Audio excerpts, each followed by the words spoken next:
नमस्कार। आज का विषय मैंने लिया है पितृदोष की सच्चाई। जी हाँ, पितृदोष तो सभी ने सुना है, आपने कई बार सुना होगा। और लेकिन पितृदोष के पीछे की सच्चाई बहुत कम समझ में आती है और बहुत कम लोग बता पाते हैं कि पितृदोष एक्चुअली होता क्या है। देखिए कि आपने ज्ञानियों से और गुरुओं से या अपने घर के अंदर माता पिता से अक्सर ये सुना होगा कि भाई जो चीज़ आप जानते हो उसको आगे बढ़ाया करो, उसको लोगों को सिखाया करो। दरअसल बस यही वजह है, ये असली वजह है पितृदोष की, लेकिन ये किसी को पता नहीं है। यही एक चाबी है, यही महा उपाय है, लेकिन ये किसी के समझ में आज तक नहीं आया और ना ही आएगा। अब मैं प्रयास कर रहा हूं कि आपको बता सकूं कि पितृदोष की सच्चाई क्या है।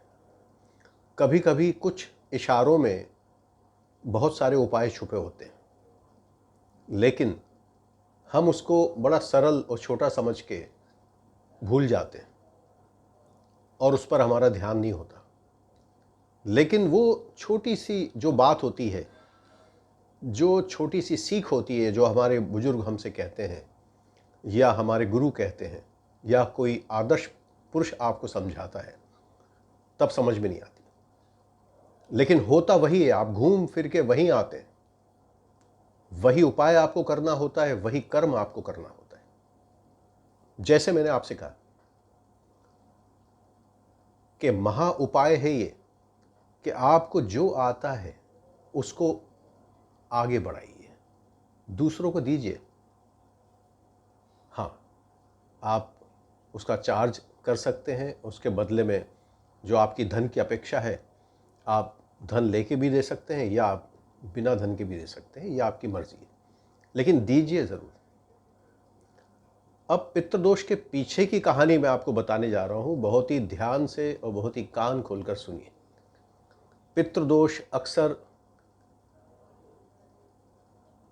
ये होता है कि लोगों ने जो सुनाई है कहानी, आपके दादा परदादा या पंडित ब्राह्मण जो आपके घर पे आते होंगे, उन्होंने भी कहा होगा कि श्राद्ध के अंदर आप श्राद्ध करिए। आपके पूर्वज जो नहीं रहे इस दुनिया में, उनका श्राद्ध पिंडदान, या उनकी आत्माएं भटक रही हैं, वो आपसे नाराज़ हैं, इसके कारण आपको पितृदोष बना हुआ है। देखिए, ये वजह भी होती है, ये वजह भी होती है कि वो आपसे नाराज़ हैं, लेकिन नाराज़ होने की वजह नहीं पता किसी को। अब वो तो इस संसार में है नहीं, वो चले गए। और कोई भी माता पिता अपनी औलाद से पहली बात नाराज़ 90% तक तो मैंने नहीं देखा, और मरने के बाद तो बिल्कुल नहीं। उनका आशीर्वाद ही होता है, क्योंकि इस संसार से उनके नाते टूट जाते हैं, उनके रिश्ते टूट जाते हैं, उनकी अपेक्षाएं ख़त्म हो जाती हैं। फिर किस बात से वो अपनी संतान से नाराज़ होंगे, ये आप एक सोचने का विचार है। उनके जीते जी अगर आपने उनको दुखी किया है, क्योंकि माँ बाप आपके गुरु होते हैं और आपके ईश्वर होते हैं, आपके भगवान होते हैं। सर्वप्रथम आपने उनको ही देखा होता है और वही आपको चलना सिखाते हैं, बोलना सिखाते हैं। तो असली गुरु आपके माँ बाप ही हैं, और ईश्वर भी माँ बाप को ही कहा गया है। तो माँ बाप को दुखी करना, उनको सताना, उनके मान सम्मान में कमी करना पितृदोष की एक वजह है। ये एक वजह है, और अन्य वजह है जिससे पितृदोष बनता है। जैसे कि आपने किसी से कुछ सीखा, वो मित्र हो, गुरु हो, या आपका पड़ोसी हो, या आपके माता पिता हो, रिश्तेदार हो, कोई भी हो सकता है। पत्नी के लिए पति भी हो सकता है और पति के लिए पत्नी भी हो, ठीक है। अब जैसे कि आप संगीतकार हैं, या आप गायक हैं, या आप कोई मिठाई बनाते हैं, या आप कोई कपड़े के व्यापारी हैं, या हीरे के व्यापारी हैं, हज़ारों प्रकार के व्यापार हैं, आप कोई भी हैं। और वो आपने किसी से सीखा है, और किसी ने आपको बड़े दिल से, बड़ी आत्मा से अपना समय दे के आपको सिखाया। लेकिन आप सीखते टाइम आपके मन में ये विचार थे कि बस मुझे सीखना है, और जिस दिन मैं सीख गया उस दिन गुरुजी कौन और मैं कौन, मैं अपने काम में लग जाऊंगा और मैं बस, मुझे तो यही चाहिए था, मैं तो इनके पास सीखने के लिए आया था। लेकिन नहीं, यही सबसे बड़ी वजह है पितृदोष बनने की। आप जो चीज़ सीखते हैं, जिससे आपका जीवन चलता है, जो जीवनी होती है, जो कैरियर होता है आपका, उसके पीछे किसी की मेहनत होती है, किसी ने आपको सिखाया होता है, आपको बनाया होता है, उसका ऋण होता है आपके ऊपर, उसका कर्ज होता है आपके ऊपर। तो आपके हृदय में, आपके दिल में हमेशा उन गुरुओं के लिए, या जिनसे आपने सीखा है, उन आदर्श पुरुष के लिए अच्छी भावना, अच्छे विचार और उनकी मदद करने की अपेक्षा और मन के अंदर वही विचार होने चाहिए। जब ये विचार आपके अंदर नहीं होते और स्वार्थ का विचार पैदा हो जाता है, तभी पितृदोष क्रिएट होता है।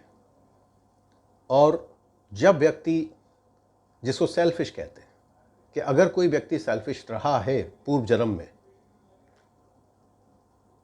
में वो मतलबी इंसान था, मतलब परस्त था, उसने जो कुछ भी पाया, जो कुछ भी सीखा, सीखने के बाद वो बस सीखता गया और अपने लिए भरता गया और उससे खुद के फायदे उठाता गया।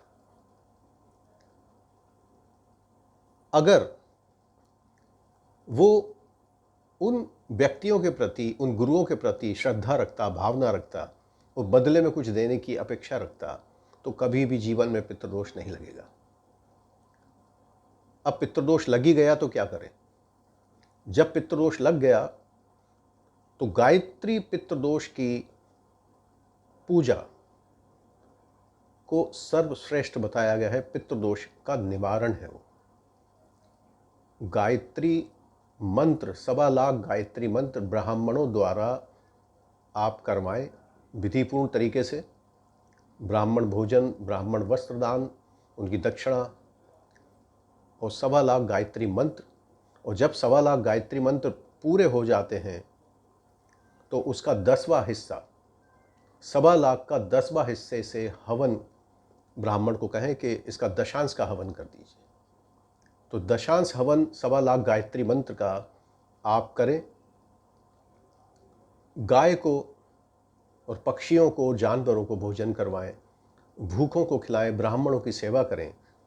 और जो आपके पास इस जन्म में कर्म की वजह बनी है, यानी कि आपका जो कैरियर है, जिस वजह से आप धन कमाते हैं, आप बिल्डर हों या आप पेंटर हों या आप आर्टिस्ट हों, सिंगर हों, आप कुछ भी हो, हज़ारों प्रकार से आय के साधन होते हैं। तो आप ये ज़रूर समझिए कि जो भी आप हैं उसके पीछे आप किसी की मेहनत थी, और वो मेहनत कभी कभी एक जन्म की नहीं होती है और एक व्यक्ति की नहीं होती है।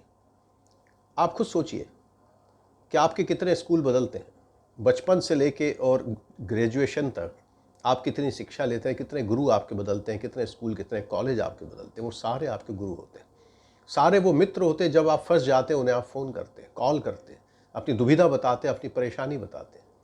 वो भी सारे आपके गुरु होते हैं। लेकिन नहीं, आपने सिर्फ उनको एक साधन समझा और उनको आप भूल गए। यही पितृदोष की वजह है।